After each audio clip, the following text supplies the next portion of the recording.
What's going on, everyone? Juicebags here, and welcome back to the channel. Since the Dryad's release in Dungeon Defenders 2 back in 2016, the Dryad has definitely been a fan favorite character of many. The Terraria crossover for DD2 was actually probably one of the best marketing campaigns Dungeon Defenders 2 ever ran, and the Dryad is just much loved in players of both games. Now, the Hornets Nest, or bees from the Dryad, of course, are just a super fun defense to use. This defense has gone from being busted OP back at its first launch, to being nerfed into the ground and barely usable, to now being back around to pretty darn good again. Now, the deal with the Dryad's bees, and the thing that made these kind of lose their effectiveness, was it was limited where only 3 Hornets could attack one enemy at one time. Now, in the Knights of Dragonfall update, that of course was changed to 6 Hornets, effectively doubling the potential single target damage of the Hornets Nest, as it can have 6 bees attacking instead of just 3. Now, before, of course, with the 3 bee attack, the challenge you would run into is you wouldn't have enough damage to burn through the enemies. Additionally, this being a single target defense means anywhere that you were playing that had high mob density, you just weren't going to get through the enemies fast enough without some really creative building and lots of fine-tuned Hornets Nest action. Now, with the 6 target limit, we've got another problem, but it is about the best problem we could possibly have to deal with. And that is with 6 bees attacking a target. If you have a high density lane, you can actually run out of bees, particularly as you get into the higher end or more difficult content. The more health the enemy has, of course, the longer it takes the Hornet's Nest to kill them, which means there's going to be 6 Hornets dedicated to one enemy. So if you've got 10 enemies in a lane, all bunched together, well, of course, you're just not going to get them all. There's going to be some problems sneaking through. Now, of course, you can always play active on the Dryad and go into corrupt form, and that, of course, is going to give you an extra bee per nest. About the most glorious problem we have, though, or resolution we have, is the answer is more bees. It's a 30 DU defense, so in a lot of maps, we can really spam the living crap out of them. And if you have more bees, you're not going to run out of bees to cover all of the targets. Now, there will be situations where you've got just too many mobs and you're going to need some kind of AoE support, but that's just a matter of using single target defenses. Any single target defense could essentially have that problem if you have enough mobs. Now, here we are on Chaos 10, the Wildest West. We're about to start the final wave, or wave 5, then we'll do the boss wave, just to see the effectiveness here. Now, I am actually choosing not to play actively on my Dryad, and instead, since I've got this big old massive pile here, I am going to boost it out on an Initiate. Both ways do pretty well. Of course, adding another bee is basically adding 50% more potential damage output out of each Hornet's Nest. However, using the Initiate is going to allow each one of these to get buffed, and then additionally give them just a little bit more range. Now, as far as the Hornet's Nest itself, I'm using anti-melee, anti-chaos, and defense rate. Imagine that, y'all. Yeah, anti-melee, anti-chaos, and defense rate, with the destruction, mass destruction double stack. Now, Fleeting Nature, in my opinion, is a must-use shard. Moss Hornet and Angry Nimbus movement speed is increased by 1300. The biggest downside of a defense like this is as the bee is traveling from one target to another target, it doesn't do any damage. So, like in this situation, for example, say that it's got one target over here, and then say its next target is way over here. Well, what that means is that bee has got to travel from way over there all the way over to here to get any more damage in. So with that in mind, it's just a must-use shard. Fleeting Nature I just wouldn't go with it without it really on any setup at all. Now, of course, you don't have to do a big turtle build like this. I did it because I just wanted to try to put 7 million bees down and run this map. You could also divide this up. The DU actually works out where you can go 9 bees right here with a boost aura, a buff beam, and a destructive pylon on like a frost strike or LSA.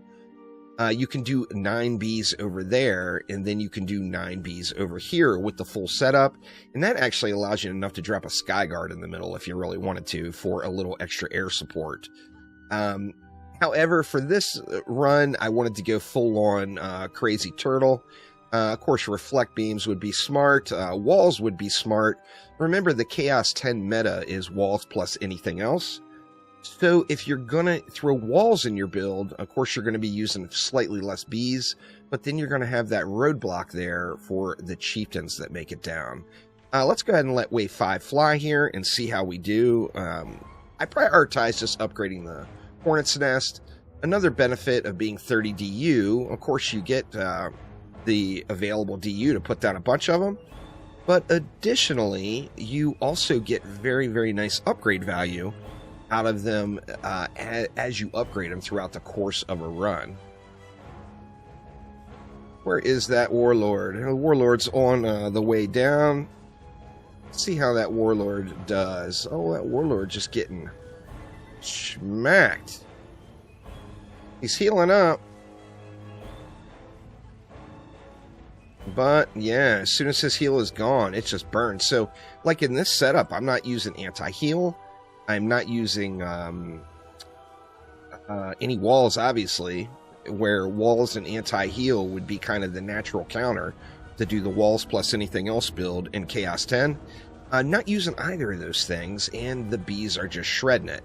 Now, obviously, I'm already in Chaos 10 gear and decked out, so if you are in lower quality mods, or are just trying to break in, this is probably not the build that I would suggest for you. If you did want to use the Hornets Nest, then just add in some walls. A well-built wall will really change your entire game in Chaos 10. So, as you see, you know, it's a turtle, so we got to wait for the enemies to get down the lane. But just nothing is making it even close. The chieftains get down, and as soon as their buff expires, they're just going to get smacked. So, good stuff there. Now, I do get a little CC out of that Frost Strike aura, so good stuff there. But the bees really get to shine here in this situation. Now, of course, like I said, if you like to play the Dryad actively, no problem there, really. Just stay corrupt. You see, boom, we had bees pop. Another big benefit of going corrupt on the Dryad is you can cycle the bees. Now, say you run into an issue where you've got too many enemies and some enemies have pushed through, you could just go out of corrupt form, go back into corrupt form, and you see it re-triggers that third Hornet, which means it's going to retarget and go after that enemy that's sneaking through the mix. So either on the Dryad or on, say, a Countess or a Lavamancer, I personally like to use the Initiate, of course, and just does good. The Initiate boost, if you're going to do boost builds, of course, is the big enchilada. So definitely get your Initiate action on. We're down to 100 enemies left, but you see nothing just really even stands a chance. We're down to just the skellies now, so we can just round up and get our mana. Now, I actually haven't done this one yet against the bosses. So this is my first time running the bees versus the boss lane here in the Wildest West. Let's see how they do. You know, we got a Slakelion rolling down. We're going to have to really slow roll that Slakelion and wait it out. We got a Gribbs too. As far as the bosses, when you get to the boss portion, they're just going to get wrecked. As, you know, 6 Hornets Nests, you see this one is at tier 3, it's just dishing out some real nice damage. You're going to get good damage out of these guys, and with 6 of them, it's just a ton of effective DPS. Let's go ahead and get a little love. Of course, this Initiate is set up for boosting, not for damage, so it's a full support Initiate. We're not going to be able to get much done as far as active DPS here goes. All right, and now we got the boss lane. Now, I'm going to try to not DPS at all, other than to reset my talisman cooldown. So we're just going to let these bees do their work against the bosses and see how it goes. See, we're at about 200 million, just under 200 million, which, of course, after the stat squish is, that's the equivalent of almost 2 billion before. But, yeah, let's just let these guys fly.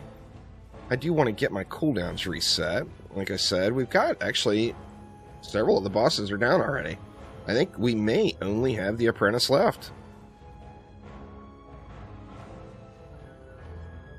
The apprentice making, oh, no, we've got the huntress, too. There's the huntress, getting burned. The squire was actually alive still as well, I didn't notice. And there we go. We got really an easy clap against the Chaos 10 Wild West bosses. And the Hornets. Oh, yeah. Now, I've used my fair share of Hornets, so this is not a defense that I'm probably going to use a whole lot. Just because I want to play with the shinier new stuff. However, I know that the Dryad is just a big fan favorite. It's probably, if you polled all Dungeon Defenders 2 players, my guess is this might come in as the favorite hero. Now, that's just a guess, of course. Actually, let me know down in the comments below. If you were to pick one of any Dungeon Defenders 2 heroes, which one is your favorite? I do really think the Dryad is going to score super, super high marks. Let's go ahead and get our glorious 99% roll snakeskin here. We know it's going to happen, right? Or maybe not this time. But there we go. That will do it for now. Thanks an absolute ton for watching. And I will see ya next time around. Take it easy.